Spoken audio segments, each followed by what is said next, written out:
വയനാട് നെന്മേനിയിൽ വീണ്ടും പുലിയുടെ ആക്രമണം. വളർത്തുനായയെ പുലി കൊന്നു. നമ്പ്യാർകുന്ന് തടത്തിപ്ലാക്കിൽ വിൽസന്റെ വളർത്തുനായയാണ് പുലി കൊന്നത്. ഇന്ന് പുലർച്ചെ ആയിരുന്നു സംഭവം. ജോഷില ചേരുകയാണ്.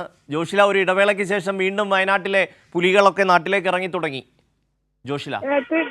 തീർച്ചയായും ഷമ്മി, നെന്മേനിയിൽ വീണ്ടും പുലിയുടെ ആക്രമണം. ആളുകളാകെ തന്നെ ആശങ്കയിലാണ്. വളർത്തുനായിയെ പുലി കൊന്നു തിന്നിരിക്കുന്ന കാഴ്ചയാണ് ഇന്ന് രാവിലെ അവർക്ക് കാണാൻ സാധിച്ചത്. നമ്പ്യാർകുന്ന് കടത്തിപ്ലാത്തിൽ വിൻസെന്റ് വളർത്തുനായിയാണ് പുലി കൊന്ന് ഭക്ഷിച്ചിരിക്കുന്നത്. നമുക്കതിന്റെ വിഷ്വൽ കാണാം. ഇന്ന് പുലർച്ചെ 2:30യോടെയാണ് സംഭവം ഉണ്ടായിട്ടുള്ളത്. ഇതിനു മുൻപ് വലിയ തോതിൽ പുലിയുടെ ആക്രമണം നിലനിന്നിരുന്ന അല്ലെങ്കിൽ പുലി ഭീതി പടർന്നിരുന്ന സ്ഥലമാണ് ഈ നമ്പ്യാർകുന്ന്, നെന്മേനി ഭാഗങ്ങളൊക്കെ തന്നെ. അതിന്റെ ഭാഗമായി വനപാലകർ കൂട് സ്ഥാപിച്ചിരുന്നു. ആ കൂട്ടിൽ പുലി കെണിയുകയും ചെയ്തിരുന്നു.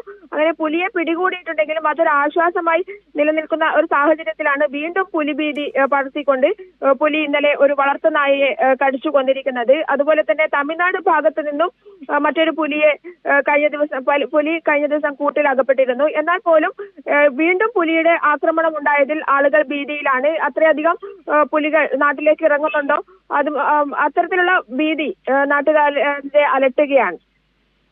ഷമി. തീർച്ചയായും ജോഷില, പ്രദേശവാസികൾക്ക് ബന്ധപ്പെട്ട ഭരണകൂടങ്ങൾ, അവിടുത്തെ തദ്ദേശ ഭരണ സ്ഥാപനങ്ങളൊക്കെ മുന്നറിയിപ്പ് നൽകിയിട്ടുണ്ടെന്ന് വേണം മനസ്സിലാക്കാൻ. ജോഷിലയാണ് വിശദാംശങ്ങൾ നൽകിയത്.